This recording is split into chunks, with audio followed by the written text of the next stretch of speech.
podríamos dar. O si quieren nada más los conceptos. Sí. Muy bien. A ver, Bien. entonces primero, ¿no? Ok, entonces doy una breve introducción Sí. y después se sigue Anabel, después Erika. Ujú. ¿Va? Sí.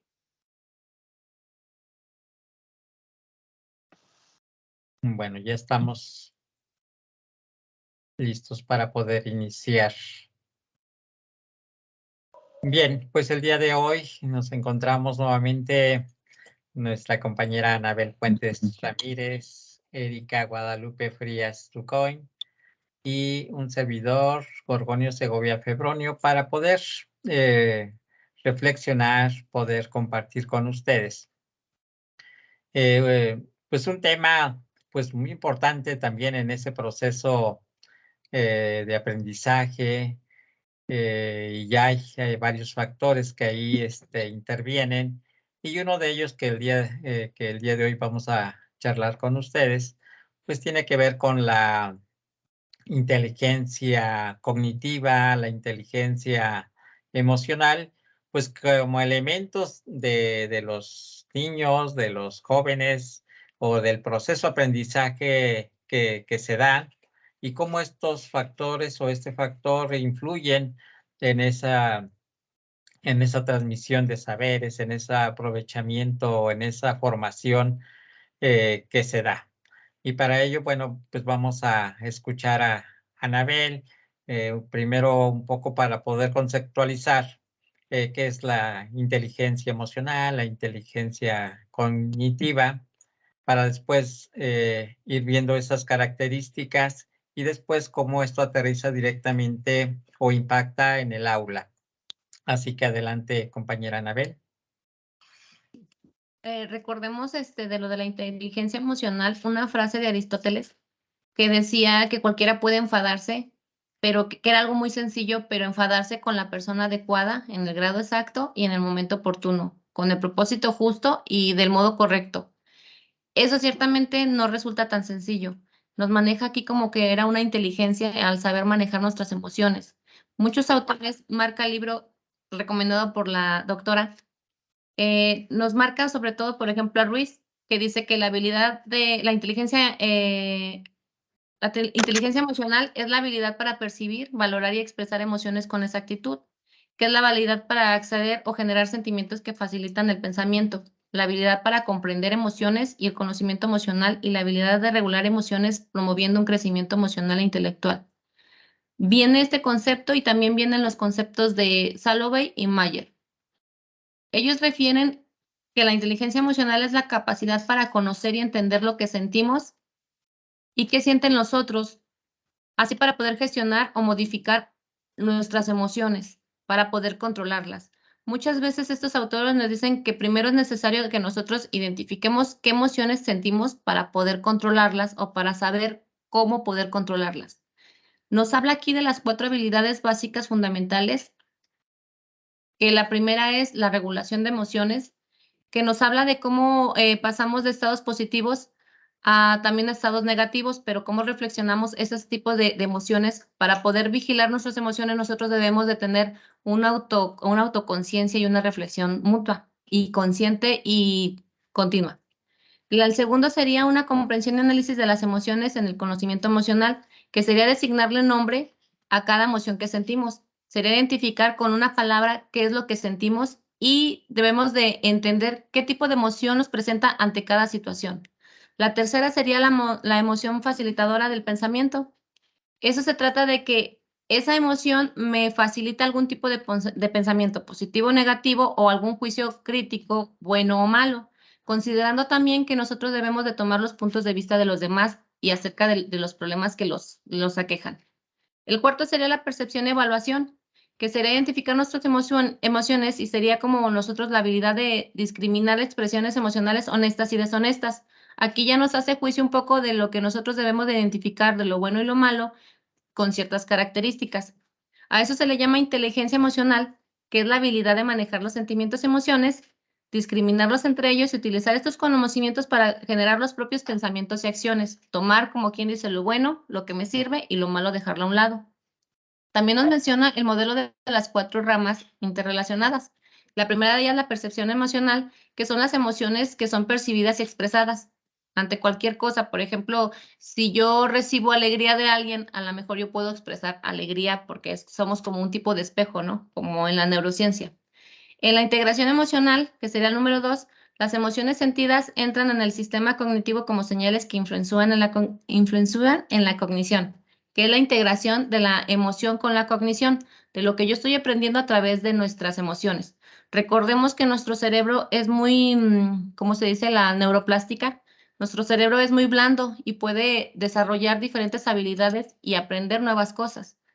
El número 3 sería la comprensión emocional, que serían las señales emocionales en las relaciones interpersonales, que son comprendidas, las cuales tienen implicaciones para la misma relación. Depende de cómo nosotros nos desarrollemos emocionalmente, es como nosotros vamos a desenvolvernos para bien o para mal.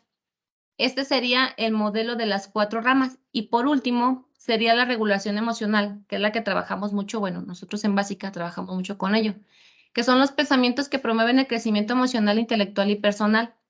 Es la manera en que nosotros percibimos las emociones, pero al mismo momento que percibimos una emoción que quizás no debemos de nombrar negativa, porque ninguna emoción es mala ni buena, pero cuando percibimos que podemos actuar de una manera no correcta, nosotros podemos regular esa emoción para no explotar o para no gritar o para no expresarnos de manera incorrecta. Nosotros en primaria me basé mucho en esto de que nosotros siempre checamos con los niños que las expresiones se deben de ver ni como buenas ni como malas. Son expresiones y hay que identificarlas. Y este autor es lo que nos identifica mucho, la identificación de las emociones, darles nombre, darle sentido, identificar en qué situaciones estoy presentando esa emoción y presentar qué tipo de regulación debo de tomar para poder mejorar mis emociones.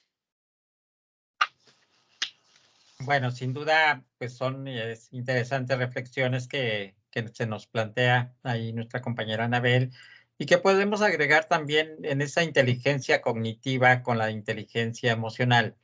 La inteligencia, digamos, cognitiva es la capacidad de concentrarse y planear y organizar material, de usar palabras, de comprender, asimilar e interpretar hechos. O sea, es una parte muy importante justamente en esta inteligencia cognitiva. Y en la inteligencia emocional, pues efectivamente es un grupo de capacidades socioemocionales que permiten al intelecto volverse acción y realización. Sin embargo, hay que ver también esta parte emocional. Efectivamente, en ese momento nosotros podemos estar en un estado de ánimo pues que podemos estar diciendo, pues nos escuchamos, estamos tratando de interpretar nuestra lectura, quién nos va orientando, nos da elementos para poder reflexionar sobre el tema, pero de repente podemos terminar esta sesión y estamos en otro estado de ánimo. ¿Qué implica esto? Que los estados emocionales son temporales.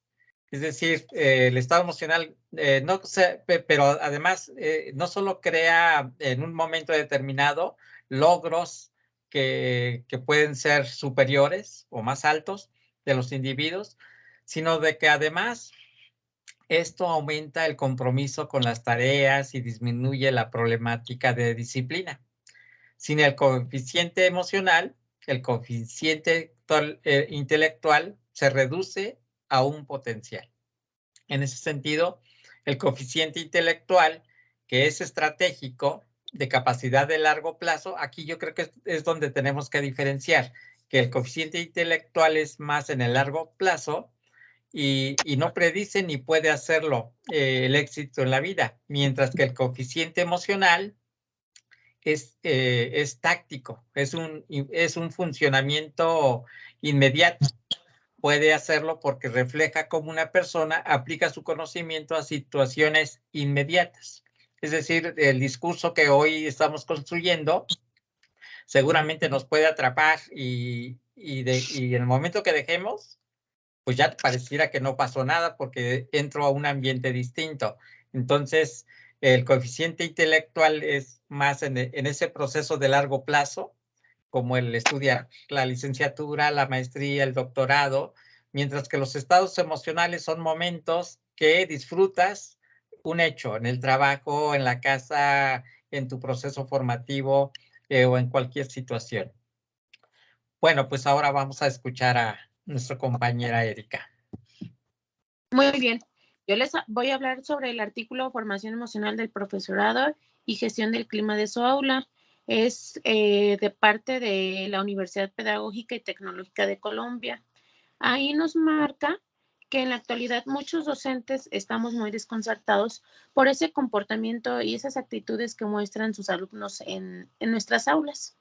Comprueban que a pesar de estar convencido de todo esto, que no solo las estrategias no funcionan de igual forma que hace algunos años, porque los niños han ido cambiando paulatinamente, sino que ya no sirve el manejo tradicional de las aulas.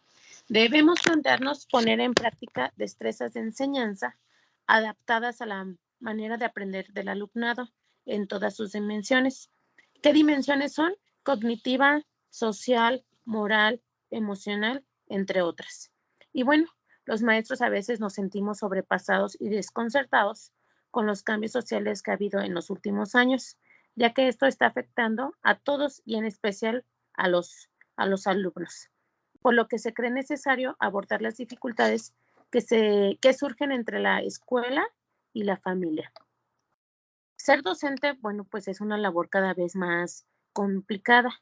Ello ha dado lugar a la concienciación de que los docentes deben formarse a nivel emocional y social, lo cual constituye una labor indispensable que conllevaría una gran ventaja para su desempeño profesional, tanto a nivel intrapersonal como interpersonal. Para ello, la sociedad ya empieza a poner en práctica algunos programas de formación en inteligencia emocional. La capacidad para comportarse de forma apropiada y de relacionarse bien con los demás se aprende en un ambiente familiar, escolar, y para que esto sea efectivo para el aprendizaje, debe de haber una colaboración entre ambos contextos que facilite la convivencia y el respeto de los valores enseñados, como son la autonomía, la responsabilidad y el esfuerzo. Por ello, dotar a los docentes de habilidades necesarias es una manera para, para manejar de forma adecuada sus grupos de alumnos. Se hace necesario una formación específica en educación emocional. Además, los padres y los docentes están preocupados por formar a sus alumnos en inteligencia emocional con el fin de que se desarrollen estrategias que les habiliten para manejar su vida emocional y hacerse responsables, sobre todo, de esas acciones y de los comportamientos. Los autores Rovira y Brice opinan que los maestros deben de contar con recursos suficientes para lidiar con la atención, no solo con la que encuentran en sus clases, sino también la de gestionar las relaciones con sus estudiantes, con otros profesionales y con sus mismos padres. Para este fin, se cuenta con la posibilidad de usar las emociones positivas que les permitan alcanzar su bienestar emocional, lo cual influye de forma positiva en su desarrollo racional y en su comportamiento. Todo ello redundará en una mejora de la capacidad para manejar el clima del aula y, en consecuencia, pues mejorar esas relaciones alumno-profesor y familia. También se aconseja incluir en la formación del profesorado cursos con contenidos de índole socioemocional para que los maestros se encuentren más capacitados y preparados para ocuparse de esa educación de sus niños. En este sentido, los autores Gordillo y Sánchez Herrera constataron que los estudiantes de carreras de modalidad pedagógica a lo largo de los cursos adquieren y mejoran sus habilidades sociales y emocionales.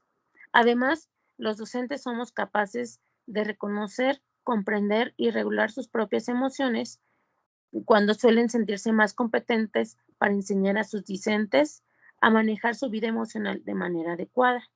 Cada vez son más los directores que están preocupados por incluir en sus centros programas en formación emocional y así proporcionar a sus profesores medios para manejar el clima emocional de su aula y favorecer las relaciones entre ellos con sus alumnos y entre los alumnos. Y bueno, aquí tiene mucho que ver lo que es el liderazgo exitoso a partir de buenas prácticas. Y una de ellas está la dimensión, establecer una dirección que son la misma visión, las mismas expectativas y metas del grupo. Y con ello, los directores efectivos proveen una visión clara y un sentido a la escuela, desarrollando una comprensión compartida y misión común de la organización, focalizada en el progreso de los estudiantes. O sea que no es así como que nada más es mi grupo o nada más es yo soy la directora, no, sino al contrario, hacernos parte de ese grupo con ese liderazgo. Y las prácticas serían identificar nuevas oportunidades para esa organización, para motivar e incentivar al personal para conseguir las metas comunes. Es necesario ponerse en el lugar de los compañeros docentes para ir motivando esa cuestión emocional. Esto implica establecer valores en común con base en la opinión de los docentes, pero también de los estudiantes y los padres de familia. Si uno hace a la comunidad educativa parte de la visión y la misión, pues se pueden conseguir más logros y trabajar de manera conjunta. También nos dice que se deben de gestionar los programas de enseñanza y de aprendizaje, pues es un conjunto de tareas destinadas a acompañar a los docentes y estudiantes en su propio proceso de enseñar y de aprender, coordinar el currículum, gestionar los recursos y dar seguimiento al progreso de los alumnos. Aquí, ¿qué necesita hacer el director? Motivar emocionalmente al profesorado con actitud de confianza hacia ellos y sus capacidades, promoviendo su iniciativa y apertura a nuevas ideas y prácticas, y también ofrecer a los estudiantes esa confianza en sus capacidades. Bien, muy interesante, digamos, estas reflexiones que se hacen. Y hay un autor que es Marcillap Panchú, en su libro Estrategias exitosas para desarrollar la inteligencia emocional. Y dentro de uno de sus capítulos señala y se pregunta, bueno, ¿qué papel juegan los docentes en la enseñanza de la inteligencia emocional? Bueno, dice, la educación para la inteligencia emocional probablemente depende de al menos de la forma en que los docentes responden públicamente a sus propios cambios anímicos y estrés, como ya se ha señalado. Es decir, a nosotros nos toman como un referente de cómo transmitimos, cómo nos portamos, cómo planeamos nuestras actividades. Dice, y la forma en que la tratan los alumnos en la clase, como en las discusiones o actividades planificadas. Los docentes somos modelos fundamentales para los alumnos en este terreno. Los docentes enseñan inteligencia emocional por su forma de ser, por cómo manejan las situaciones difíciles, como cuando algunos niños se pelean, por cómo notan que un niño es dejado a un lado y se asegura de que sea incluido, o por cómo sintonizan con la dinámica social que hay entre las vidas de los alumnos. Los docentes pueden usar un vocabulario adecuado para discutir emociones y por qué nos sentimos como nos sentimos y alentar con su ejemplo cómo manejar de forma positiva las diferencias que existen entre nosotros. Es decir, hay una gran complejidad, hay muchos factores o es algo multifactorial de aspectos que si nosotros recuperamos en otras sesiones de estos significados de la conducta, de los rasgos de la personalidad de cada uno de nosotros y de los propios niños, cómo llegan a la escuela, si están desayunados, no desayunados. Todo esto va a influir, es decir, nosotros como profesores podemos estar en un estado de ánimo, digamos, al 100, y sin embargo, cuando nosotros observamos a algunos niños o niñas que quizás no llevan la tarea, no sé, los conflictos internos que se dan, pero no solamente en mi aula, sino a veces las diferencias que tenemos como compañeros o los liderazgos, como bien se ha señalado, si desde el director no hay una pauta, no hay esa confianza de poder tener esa cordialidad, de poder tener proyectos, de cómo impulsar toda una serie de actividades, pues evidentemente que esto va a traducirse directamente en los aprendizajes, en el estado emocional de los niños. Entonces, creo que pudiéramos estar cerrando esta conversación con un poco la reflexión de lo que hemos señalado ahora, pero directamente en nuestro espacio. ¿Cuáles son esas, digamos, experiencias o dificultades para poder también gestionar los estados emocionales, la inteligencia emocional? Erika. Sí, bueno, ya lo decía Anabel, ella hablaba sobre la actividad del espejo. Y cuántas veces nosotros no debemos de olvidar que la mejor manera de enseñar y educar es mediante el ejemplo, porque al final nosotros somos los ejemplos de nuestros niños. Ya lo decía usted, si nosotros decimos una cosa cuando ellos no llevan la tarea o cómo lo decimos, es como el niño va a aportarse, va a dar esa emoción.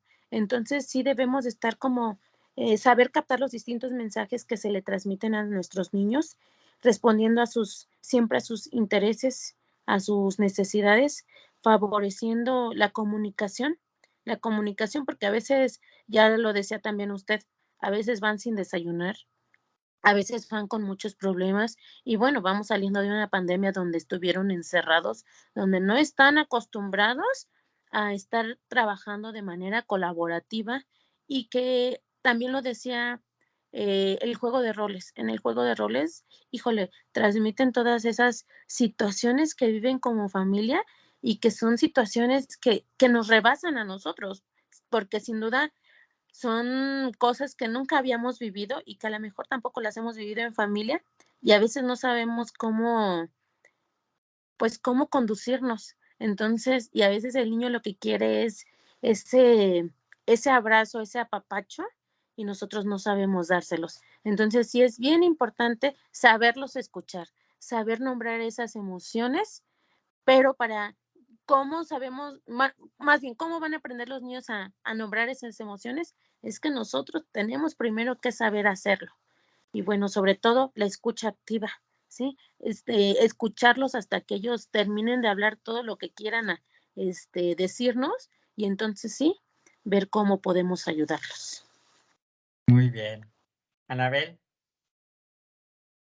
Pues también acá en educación primaria, nosotros trabajamos lo que es el programa de PENSE, de convivencia escolar. Y ahorita últimamente estamos trabajando mucho lo que es el neuroliderazgo. Nos dieron una capacitación y nos fue muy grato tomar ese tipo de curso porque como también fomenta esta Erika, abarca mucho lo que es el liderazgo desde el director, ¿no? Si nosotros tampoco somos empáticos con los sentimientos de los maestros, si vemos que vienen mal y no solucionamos eso, pasamos esas emociones hacia el grupo y ya no estamos afectando solamente a un docente, sino a 35 o 40 alumnos que están con el maestro. Muchas veces también falta la identificación de las emociones hasta nosotros con adultos. En los cursos que hemos tomado vimos lo que eran las diadas, que no era solamente los sentimientos básicos, no, o sea, eran como por emociones, eran primarios, secundarios, terciarios. Entonces nos explicaron que también podíamos sentir dos emociones al mismo tiempo. O sea, puedo sentir amor por ti, pero puedo sentir odio. Entonces son situaciones que a lo mejor hasta uno de adulto de repente se le van de las manos y como dice usted, maestro, debemos de ser nosotros el ejemplo para los alumnos. Los alumnos muchas veces también me ha tocado ver que no tienen un poquito del compromiso de valores o de las palabras de por favor, gracias. Pero si uno se los comienza a fomentar, yo soy muy dada a decir gracias, por favor, gracias, gracias, y se va contagiando. Como dice la maestra, esa de la actividad hicimos la del espejo, como yo me comporto, mi grupo se va comportando. Yo la apliqué en mi grupo y muchas veces eran de que los niños me revisan, así como muy sin el tacto, ¿no? Entonces, cuando dice gracias por venir a traerme el trabajo, y ella dice, gracias, maestra, por revisarme, se empieza a contagiar todo eso. Y empiezan los niños a ver que uno está al pendiente de ellos, también como dice la maestra, escuchar. Acá tenemos muchas situaciones, bastantes situaciones de familias disfuncionales que si nosotros no las atendemos, no aprenden. O sea, los niños prácticamente van a sentarse a pensar su problema y a darle vueltas 3, 4 veces. Y como usted dice, maestro, no aterrizamos a los conocimientos, a lo cognitivo. Si la persona está mal emocionalmente, realmente no se da un aprovechamiento académico en el aula. Entonces, muchas veces estamos, si se fijan en la reforma ahorita del 2022, viene mucho de los estados de emociones, viene mucho el humanismo, viene mucho acercarse al alumno, el diálogo, vienen todos esos factores que si nosotros los aplicáramos y no nos quitan el programa tan de repente, ¿verdad? Porque ya se va este gobierno, creo que fomentaríamos un buen desarrollo en los alumnos. Aparte también en el anterior sexenio, también con Peña Nieto, estábamos viendo lo de convivencia escolar. Vienen muy bonitas actividades. En primaria de repente vienen, nos daban libros de apoyo, pero como usted dice, muchas veces a lo mejor por el tiempo, la carga administrativa o las situaciones X no se dan a tiempo. A veces sí, como nosotros como docentes, por ejemplo, en primaria, como que nos basamos más en el contenido del libro, ¿no? Como que queremos ir a la par y a veces sí dejamos muchas situaciones que debemos de atender primero antes de los conocimientos. Porque recordemos que el cerebro está conectado con las emociones. O sea, si yo estoy mal, mi cerebro va a estar enfocado en otra situación y no va a estar aprendiendo. O sea, eso sí me quedó muy claro cuando tuvimos el curso que de repente sí nos facilita el trabajo, nos hace comprender muchas cosas y nos relacionamos con tantas cosas que de pronto sí también uno dice, ah, caray, pues a mí también me hace falta capacitarme para poder ayudar a mis docentes, ayudar a mis alumnos. Y cierto que en primaria sí se está haciendo un bonito trabajo, pero a veces sí es mucha carga administrativa o son otros factores que no nos ayudan a realmente atender las situaciones del contexto. Bien, pues a nivel superior, en la Universidad Pedagógica Nacional, donde a mí me ha tocado desempeñar mi tarea docente, pues esto pareciera que ya no hay una preocupación propiamente de decir, bueno, si llega, no llega, cómo llega desayunado, o viaja a distancias de 3 horas, 2 horas, llegó tarde.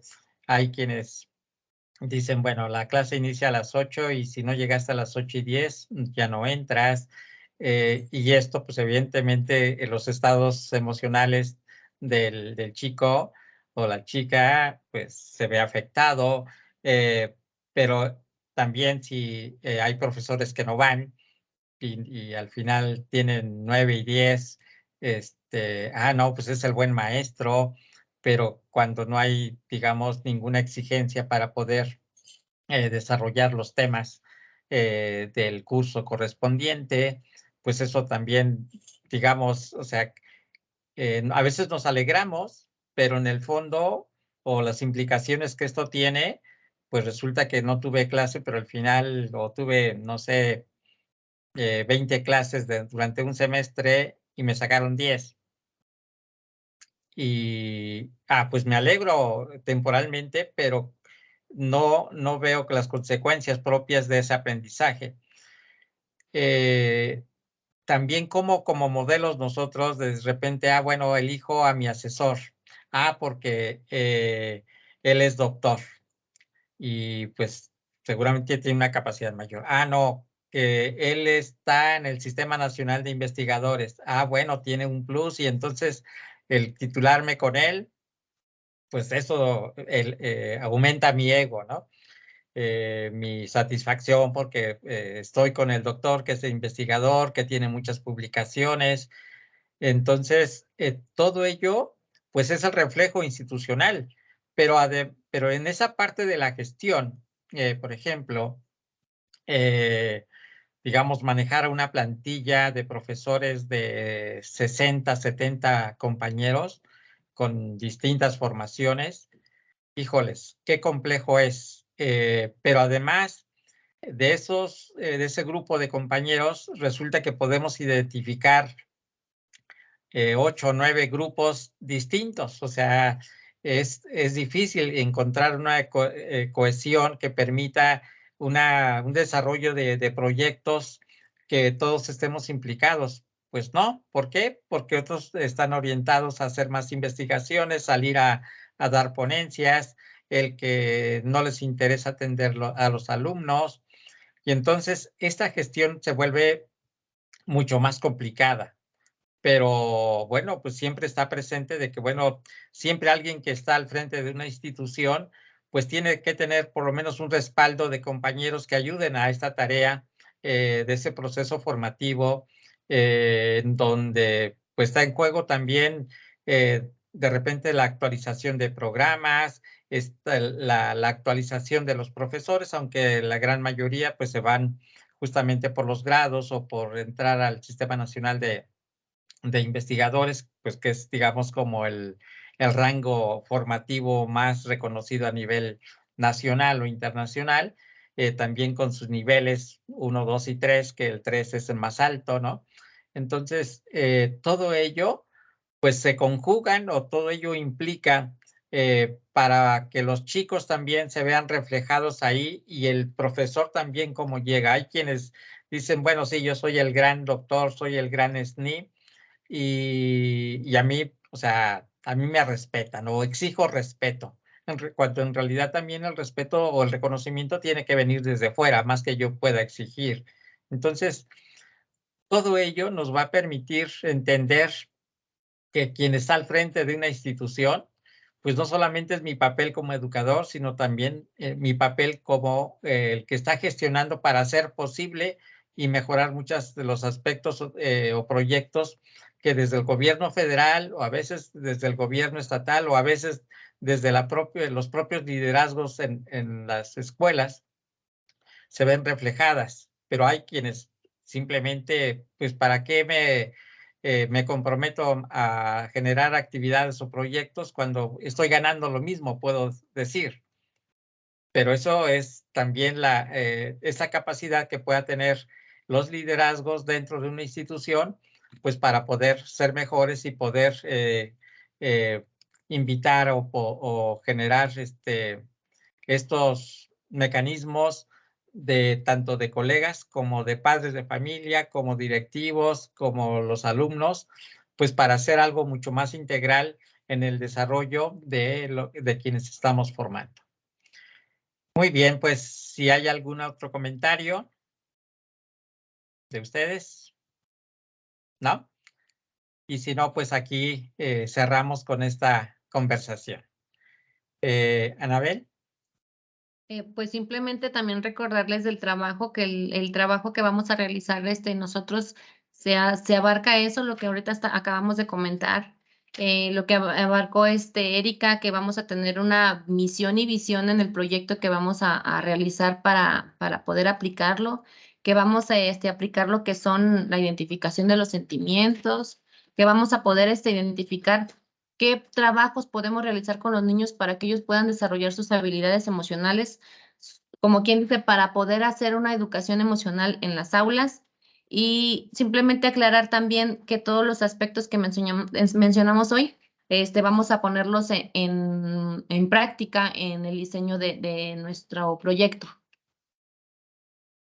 Bien, qué bueno que nuestra compañera Anabel toca esta parte de los sentimientos, porque van asociados con las emociones. Es decir, esos sentimientos es la expresión, digamos, o la evidencia que está ahí, porque, digamos, estos sentimientos también pues, son cambios que son aquellos que solemos ser conscientes o a veces hasta inconscientes que en esas expresiones y sin duda el sentimiento, estas emociones e incluso la parte que tiene que ver con la interpretación de estas, digamos,